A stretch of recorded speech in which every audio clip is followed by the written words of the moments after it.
राजस्थान के दिल में अरावली की पुरानी पहाड़ियों के बीच एक पुराना काली मां का मंदिर था। लोग इस मंदिर के बारे में धीमी आवाज में बात करते थे। उनकी आवाज में डर साफ दिखाई देता था। कहते थे ये सायों की जगह है जहां जिंदा और मुर्दों के बीच का पर्दा बहुत पतला होता है। गांव वाले और मुसाफिर दोनों ही इस मंदिर को जाने वाले रास्ते से दूर रहते थे। खास तौर पे सूरज डूबने के बाद यहां की हवा हमेशा भारी रहती थी।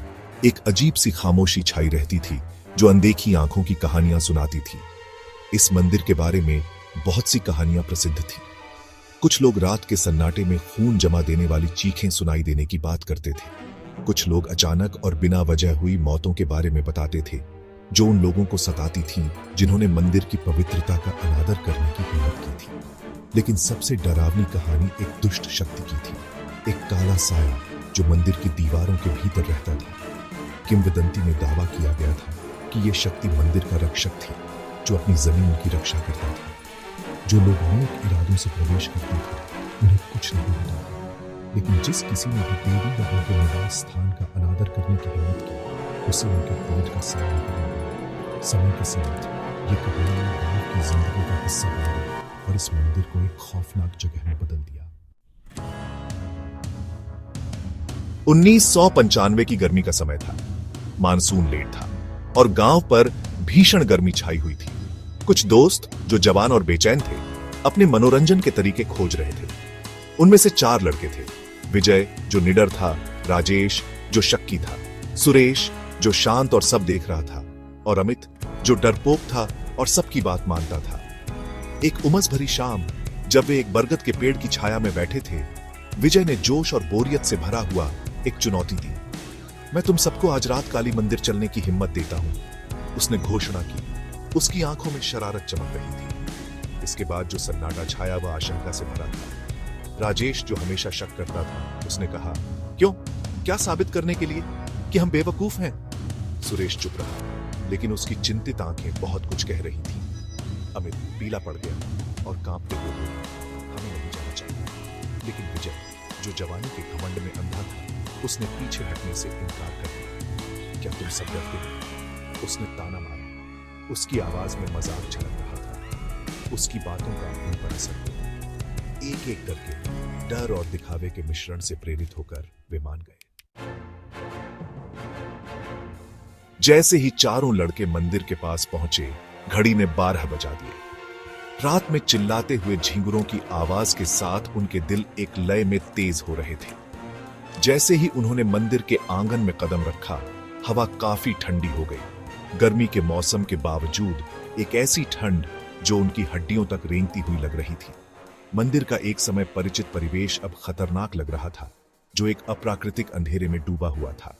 जैसे ही वे गर्भगृह में दाखिल हुए, धूप और सड़न की गंध से हवा भारी हो गई। विजय ने हिम्मत दिखाते हुए एक मशाल जलाई, जिसकी टिमटिमाती लौ अजीबोगरीब परछाई डाल रही थी जो दीवारों पर नाच रही थी। अचानक एक आवाज से दबाव भरा माहौल टूट गया। राजेश जो घबरा गया था ने एक थाली गिरा दी थी। लड़के जम गए। उनकी सांसें उनकी गर्दन में अटक गई क्योंकि सन्नाटे भरे मंदिर में आवाज गूंज उठी। फिर उन्होंने उसे देखा। एक परछाई आसपास के अंधेरे से भी गहरी जो दूर की दीवार पर फिसल रही थी। उसका आकार बदल रहा था और घूम रहा था। दहशत उन पर छा गई। वे पीछे हट गए। उनका डर घुटती हुई फुसफुसाहट में बदल गया। अचानक विजय के हाथ में पकड़ी मशाल बुझ गई और वे गुप्त अंधेरे में डूब गए। चीखें रात में गूंज उठी क्योंकि वे भागने के लिए जूझ रहे थे। अंधेरे और मंदिर के खालीपन से उनका आतंक बढ़ गया। वे मंदिर से बाहर निकल आए, हाँफते हुए। उनके कपड़े फटे हुए, उनके चेहरे पर दहशत दिखाई दे रही थी। लेकिन जैसे ही वे एक साथ हुए, डर के बाद राहत मिली। उन्होंने महसूस किया कि उनमें से एक गायब है। अमित, अमित कहां है? राजेश चिल्लाया। उसकी आवाज डर के मारे कर्कश हो गई थी। उन्होंने बेतहाशा खोजा।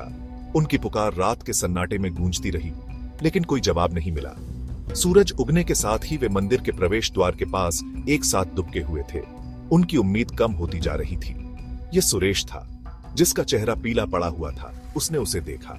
अमित मंदिर की सीढ़ियों के पास पड़ा था। उसकी आंखें आकाश को खाली देख रही थीं। उसका चेहरा अकठनीय भय की अभिव्यक्ति में जम गया था। हंगामे की आवाज सुनकर गांव वाले मंदिर के चारों ओर जमा हो गए। उनके चेहरे पर उदासी छा गई। अमित की मौत की खबर जंगल की आग की तरह फैल गई, जिससे मंदिर के आसपास की फुसफुसाहट और किंवदंतियां और भी बढ़ गईं। कोई नहीं जानता था कि उस रात मंदिर के अंदर असल में क्या हुआ था। उस अनुभव से सदमे में आए लड़के कोई स्पष्टीकरण नहीं दे सके, केवल आतंक की बिखरी हुई यादें ही बता सके। अधिकारियों ने इसे एक दुखद दुर्घटना बताते हुए जांच बंद कर दी, लेकिन गांव वाले बेहतर जानते थे। वे काली मंदिर के श्राप के बारे में फुसफुसाते थे, उस साये के बारे में जिसने युवा अमित की जान ले ली थी। मंदिर जो कभी पूजा का स्थान था, अब वीरान पड़ा था।